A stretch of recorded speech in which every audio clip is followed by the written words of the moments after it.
Hello friends, स्वागत है आपका एक बार फिर से आपके अपने YouTube channel future for investors में। दोस्तों, जैसा कि आपने वीडियो के टाइटल में ही देखा होगा कि आज हम बात करने जा रहे हैं इंडियन डिफेंस सेक्टर से जुड़े एक नहीं, दो नहीं, 5 स्टॉक्स के बारे में। दोस्तों, आत्मनिर्भर भारत मिशन, जिसे भारत के माननीय प्रधानमंत्री नरेंद्र मोदी द्वारा मई 2020 में शुरू किया गया था, इस मिशन का मेन उद्देश्य भारत को विभिन्न क्षेत्रों में आत्मनिर्भर बनाने से रिलेटेड था। भारत के प्रधानमंत्री ने आत्मनिर्भर भारत के 5 मेन पिलर्स को हाईलाइट किया गया था, जिसमें कि economy, infrastructure, system, vibrant demography and demand. इसके अलावा भारत सरकार ने विभिन्न क्षेत्रों में बहुत सरकारी सुधारों की घोषणा की थी। इसके साथ केंद्रीय बजट 2022-23 में डिफेंस सेक्टर में आत्मनिर्भरता को एक विशेष गति दी गई है। बजट में रक्षा क्षेत्र में आत्मनिर्भरता हासिल करने के लिए भारत के सच्चे प्रयासों को दर्शाया गया है। रक्षा बजट का लगभग 70% डिफेंस सेक्टर के डोमेस्टिक इंस्टीट्यूशन एंड कंपनी के लिए रिजर्व किया गया है, जो कि लगभग 54,000 करोड़ रुपए की डोमेस्टिक परचेज, जिसकी इंटरनेशनल वैल्यू लगभग 7.1 बिलियन यूएस डॉलर के अप्रॉक्स आती है। इसकी और डिटेल जानने के लिए हम आगे बढ़ते हैं। और दोस्तों, आगे बढ़ने से पहले अगर अब तक आपने चैनल को सब्सक्राइब ना किया हो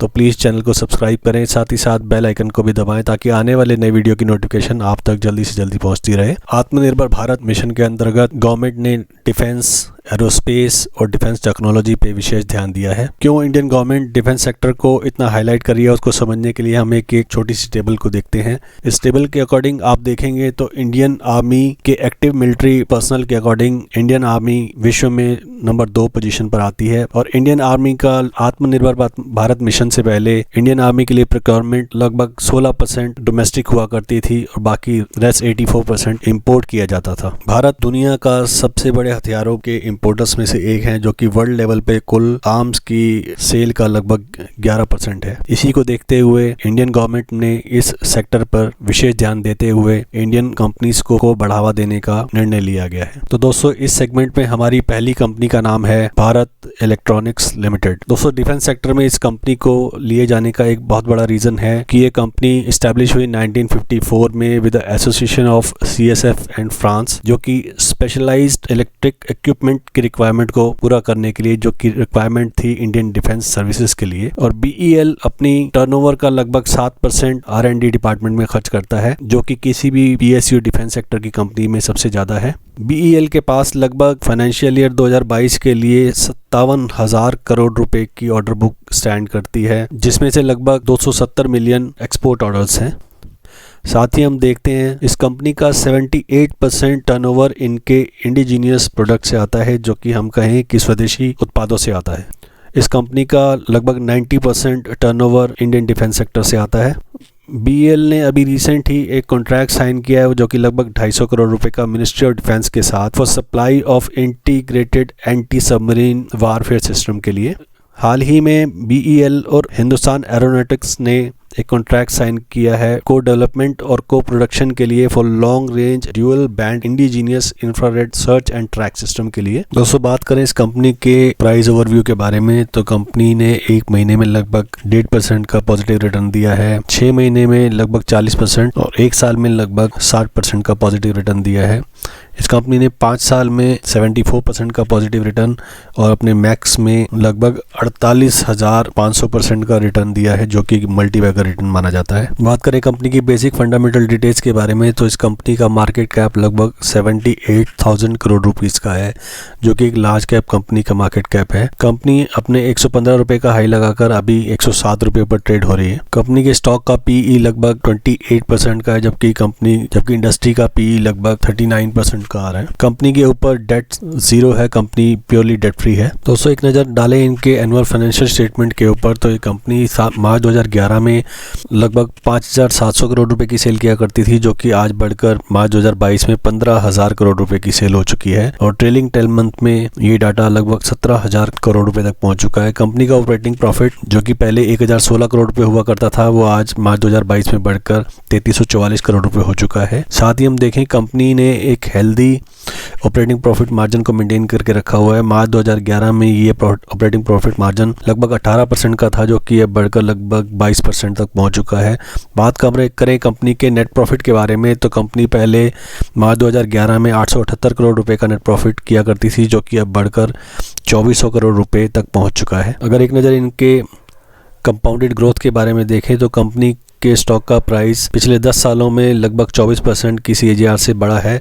कंपनी की सेल पिछले 10 सालों में लगभग 10% कंपाउंडेड इसमें ग्रोथ हुई है। कंपनी के प्रॉफिट को देखें तो उसमें भी लगभग 11% पिछले 10 सालों में कंपाउंडेड ग्रोथ हुई है। इस कंपनी की बैलेंस शीट देखें तो इस कंपनी की शेयर कैपिटल जो पहले लगभग 80 करोड़ रुपए हुआ करती थी, वो अब सितंबर 2022 में बढ़कर 731 करोड़ रुपए हो चुकी है। कंपनी के रिजर्व्स जो कि पहले लगभग 5070 करोड़ रुपए के हुआ करते थे, आज सितंबर 2022 में वो बढ़कर 12,200 करोड़ रुपए हो चुके हैं। कंपनी के रिजर्व्स लगातार तेजी से बढ़ते जा रहे हैं। कंपनी के ऊपर बोरिंग्स की बात करें तो कंपनी के ऊपर पहले भी बोरिंग्स लगभग 1 करोड़ हुआ करती थी, जो कि अब सितंबर 2022 में नील हो चुकी है और कंपनी और प्योरली डेट फ्री हो चुकी है। तो दोस्तों, हमारी आज की दूसरी कंपनी का नाम है हिंदुस्तान एरोनॉटिक्स लिमिटेड। इस कंपनी को इस लिस्ट में चुनने का मेन रीजन है कि ये कंपनी स्टैब्लिश हुई 23 दिसंबर 1940 में। कंपनी काम करती है manufacturing of aircraft and helicopters, और साथ ही साथ ये कंपनी इन एयरक्राफ्ट और हेलीकॉप्टर के रिपेयर एंड मेंटेनेंस का काम भी करती है। कंपनी अपने टोटल रेवेन्यू के 6 से 7% का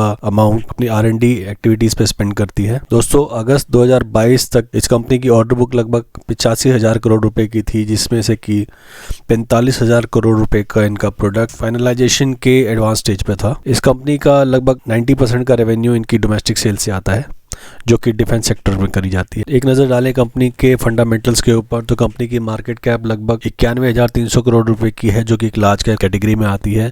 कंपनी अपना 2775 रुपए का हाई लगाकर अभी 2732 रुपए पर ट्रेड हो रही है। कंपनी इस समय अपने ऑल टाइम हाई पर ट्रेड कर रही है। ऐसे समय पर हमें इस कंपनी में किसी माइनर करेक्शन का वेट करना चाहिए। कंपनी के स्टॉक का PE अभी लगभग 15 पर चल रहा है और इस सेगमेंट की इंडस्ट्री का PE लगभग 22.5 है।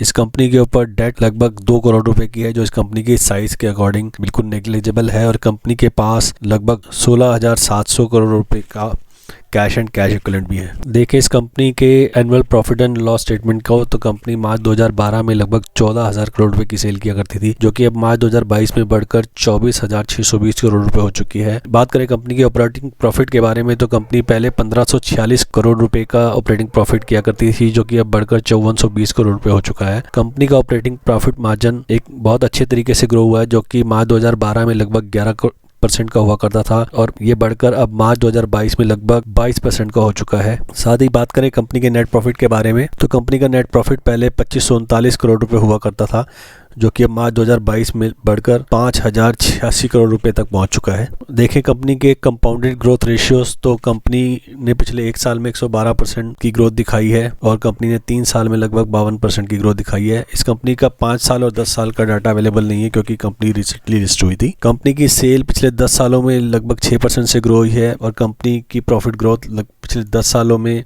7% और पिछले 5 सालों में 14% के साथ ग्रो हुई है। देखें कंपनी की बैलेंस शीट तो कंपनी की शेयर कैपिटल पहले लगभग 120 करोड़ रुपए हुआ करती थी, जो कि अब सितंबर 2022 में बढ़कर 334 करोड़ रुपए हो चुकी है। कंपनी की बोरोइंग्स की बात करें तो कंपनी के ऊपर पहले सिर्फ 5 करोड़ रुपए का कर्जा हुआ करता था, जो कि अब सितंबर 2022 में घटकर सिर्फ 2 करोड़ रुपए आ चुका है। कंपनी के रिजर्व्स देखें तो कंपनी के पास पहले 11,218 करोड़ रुपए के रिजर्व्स हुआ करते थे, जो कि अब सितंबर 2022 में बढ़कर 20,517 करोड़ रुपए तक पहुंच चुके हैं। हमारी पिछली कंपनी की तरह भी इस कंपनी में प्रमोटर्स इंडियन गवर्नमेंट है, जो कि अभी सितंबर 2022 के डाटा के अकॉर्डिंग 75% का स्टेक होल्ड करती है। FIS कंपनी में 6.85% का स्टेक होल्ड करते हैं, जिन्होंने लास्ट क्वार्टर के अकॉर्डिंग अपने स्टेक को बढ़ाया है।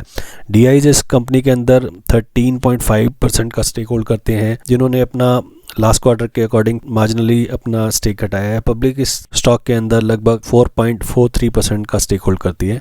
तो दोस्तों, इस लिस्ट के अंदर हमारी अगली कंपनी है मझगांव डॉकयार्ड लिमिटेड, जो कि अगेन एक गवर्नमेंट PSU कंपनी है। ये कंपनी स्टैब्लिश हुई 1934 में। इस कंपनी का कोर बिजनेस है manufacturing of warship and submarine for Indian navy and offshore platforms. साथ ही ये कंपनी एक लीडिंग प्लेयर है शिप बिल्डिंग इंडस्ट्रीज के अंदर इंडिया में सिंस 1960। मझगांव डॉक एक प्राइमरी मैन्युफैक्चरर है डिफेंस सेक्टर में। इस कंपनी ने अब तक 795 vessels including 25 warship ranging for advanced destroyer to missile boats and 3 submarine भी मैन्युफैक्चर करी है। फाइनेंशियल ईयर 2022 के डाटा के अकॉर्डिंग कंपनी ने अपना 89% का रेवेन्यू इनके शिप कंस्ट्रक्शन से अर्न किया है। साथ ही 8% का रेवेन्यू इनके sale of base and depot spare और बाकी 3% का रेवेन्यू शिप रिपेयर सर्विसेज से किया है। ये कंपनी लोकेटेड है मुंबई डॉकयार्ड में, जो कि साथ ही साथ इंडियन नेवी का हेडक्वार्टर्स भी है। साल 2020 में ये कंपनी शॉर्टलिस्ट हुई थी फ्यूचर सबमरीन प्रोजेक्ट P-75 के लिए। जुलाई 2021 में इस कंपनी को वर्क ऑर्डर इशू हुआ है कंस्ट्रक्शन ऑफ 6 सबमरीन। अगर देखें हम इस कंपनी के फाइनेंशियल स्टेटमेंट तो कंपनी का मार्केट कैप लगभग 17,184 करोड़ रुपए का है, जो कि एक मिड कैप साइज कंपनी की कैटेगरी में आता है। कंपनी अपना 914 रुपए का हाई लगाकर अभी 852 रुपए पर ट्रेड हो रही है। बात करें कंपनी के स्टॉक के पी के बारे में तो कंपनी का पी लगभग अभी 22 और इस सेगमेंट की इंडस्ट्री का पी एवरेज पी लगभग 30 के राउंड है। कंपनी के ऊपर डेट की बात करें तो कंपनी के ऊपर डेट मात्र 8.69 करोड़ रुपए की है, जबकि इस कंपनी के पास 11,941 करोड़ रुपए के कैश एंड कैश इक्विवेलेंट है। इस कंपनी को हम प्योरली डेट फ्री कंसीडर कर सकते हैं। अगर देखें हम इस कंपनी का annual profit and loss statement तो मार्च 2012 में ये कंपनी लगभग 2278 करोड़ रुपए की सेल किया करती थी, जो कि बढ़कर मार्च 2022 में 5,733 करोड़ रुपए तक पहुंच चुकी है। कंपनी का ऑपरेटिंग प्रॉफिट जो कि पहले 201 करोड़ रुपए हुआ करता था वो अब बढ़कर 442 करोड़ रुपए हो चुका है। कंपनी अपने एक एवरेज ऑपरेटिंग प्रॉफिट मार्जिन को मेंटेन कर चल रही है, जो कि पहले 9% था और अभी रीसेंट फाइनेंशियल स्टेटमेंट के अकॉर्डिंग लगभग 8% के आसपास आ रहा है। बात करें कंपनी के नेट प्रॉफिट के बारे में, जो कि पहले 494 करोड़ रुपए हुआ करता था, अब मार्च 2022 में बढ़कर लगभग 586 करोड़ रुपए तक पहुंचा है। देखें इस कंपनी के कंपाउंडेड प्राइस सेल्स और प्रॉफिट ग्रोथ के बारे में तो कंपनी ने एक साल में लगभग 214% के कंपाउंडेड ग्रोथ को दिखाया है। कंपनी का 3 साल, 5 साल और 10 साल का डाटा नहीं है, क्योंकि कंपनी रिसेंटली मार्केट में लिस्ट हुई थी। बात करें कंपनी के प्रॉफिट ग्रोथ के बारे में तो कंपनी ने पिछले 5 सालों में लगभग 2% का प्रॉफिट ग्रोथ दिखाया है और कंपनी की सेल पिछले 5 सालों में लगभग 10% से ग्रो हुई है। कंपनी की बैलेंस शीट देखें तो कंपनी में मार्च 2012 तक 1319 करोड़ रुपए के रिजर्व्स हुआ करते थे, जो कि अभी मार्च 2022 में बढ़कर 3120 करोड़ रुपए तक पहुंच चुके हैं। कंपनी की बोरोइंग्स की बात करें तो पहले 82 करोड़ रुपए हुआ करती थी, जो कि घटकर अब मात्र 12 करोड़ रुपए रह गई है। क्योंकि हमारी ये कंपनी भी एक PSU सेक्टर से है तो इसमें भी प्रमोटर्स प्रेसिडेंट ऑफ इंडिया जो कि 84% का स्टेक होल्ड करते हैं, FIS इस कंपनी के अंदर 3% का स्टेक होल्ड करते हैं, DIs 0.76% और पब्लिक 11.35% का स्टेक होल्ड करते हैं। दोस्तों डिफेंस सेक्टर की कंपनीज में हमारी चौथी कंपनी का नाम है Paras defence and space technology limited. ये कंपनी फाउंडेड हुई जून 2009 में। ये एक प्राइवेट सेक्टर की कंपनी है जो कि मेनली इंगेज है designing, developing, manufacturing and testing of a variety of defense and space engineering product and solutions. ये कंपनी मेजरली 4 सेगमेंट में अपनी सर्विस को कैटर करती है, जो कि है defence and space optics, defence electronics, heavy engineering and electromagnetic pulse production solution. अगर एक नज़र हम इनके रेवेन्यू ब्रेकअप को देखें तो इनका 45% का रेवेन्यू इनके defence and space optic segment से आता है, 29% का इनका revenue defence electronic and EMP solution से आता है, रिमेनिंग 26% का रेवेन्यू हैवी इंजीनियरिंग सेगमेंट से आता है। हमारी इंडियन डिफेंस कंपनीज ऑथराइज हैं टू सेल देयर प्रोडक्ट सिर्फ 42 कंट्रीज में, और ये कंपनी अपने 12.5% का रेवेन्यू डिराइव करती है through the export according to the report of financial year 20। इस कंपनी के पास अभी एट प्रेजेंट 305 करोड़ रुपए के ऑर्डर इन हैंड है, जिसमें कि 121 करोड़ रुपए के ऑर्डर्स इनको गवर्नमेंट ऑफ इंडिया की एंटिटीज से मिले हुए हैं, जो कि लगभग इनके फाइनेंशियल ईयर 20 के रेवेन्यू का डबल ऑर्डर बुक इनके हाथ में है। इस कंपनी की 2 मैन्युफैक्चरिंग फैसिलिटीज हैं जो कि महाराष्ट्र में सिचुएटेड है, एक नेरूल नवी मुंबई और दूसरी अंबरनाथ थाने में है। अगर हम देखें कंपनी की फाइनेंशियल डिटेल्स तो कंपनी का मार्केट कैप अभी सिर्फ 2425 करोड़ रुपए का है, जो कि स्मॉल कैप कैटेगरी में आता है। कंपनी का प्राइस 811 रुपए का हाई लगाकर अभी 622 रुपए पर ट्रेड हो रहा है। कंपनी का PE थोड़ा हायर साइड में है, कंपनी का PE अभी 71 है, जबकि इंडस्ट्री का PE लगभग 31 चल रहा है। कंपनी PE के अकॉर्डिंग अभी वैल्यूएशन में थोड़ी महंगी नजर आती है। बात करें कंपनी के ऊपर डेट्स की तो कंपनी के ऊपर डेट्स अभी मात्र 29 करोड़ रुपए की है, जो और साथ ही साथ इस कंपनी के पास 37 करोड़ रुपए का कैश एंड कैश इक्विवेलेंट है, तो कंपनी को हम डेट फ्री कंसीडर कर सकते हैं। अगर देखें इस कंपनी का annual profit and loss statement तो कंपनी मार्च 2017 में लगभग 48 करोड़ रुपए की सेल किया करती थी, जो कि अब मार्च 2022 में बढ़कर 180 करोड़ रुपए हो चुकी है। बात करें कंपनी के ऑपरेटिंग प्रॉफिट की, जो पहले 8 करोड़ रुपए हुआ करता था अब बढ़कर लगभग 52 करोड़ रुपए तक पहुंच चुका है। कंपनी का ऑपरेटिंग प्रॉफिट मार्जिन जो कि पहले 18% के आसपास हुआ करता था, अब वो मार्च 2022 में बढ़कर 29% तक पहुंच चुका है। बात करें कंपनी के नेट प्रॉफिट के बारे में, कंपनी मार्च 2017 में मात्र 2 करोड़ रुपए का नेट प्रॉफिट किया करती थी, जो कि मार्च 2022 में बढ़कर लगभग 27 करोड़ रुपए तक पहुंच चुका है। देखें इस कंपनी की बैलेंस शीट, तो कंपनी के पास रिजर्व जो कि पहले 27 करोड़ रुपए के हुआ करते थे, अब बढ़कर मार्च 2022 में 339 करोड़ रुपए तक पहुंच चुके हैं। कंपनी की शेयर कैपिटल जो पहले 5 करोड़ हुआ करती थी, अब मार्च 2022 में बढ़कर 39 करोड़ रुपए तक पहुँच चुकी है।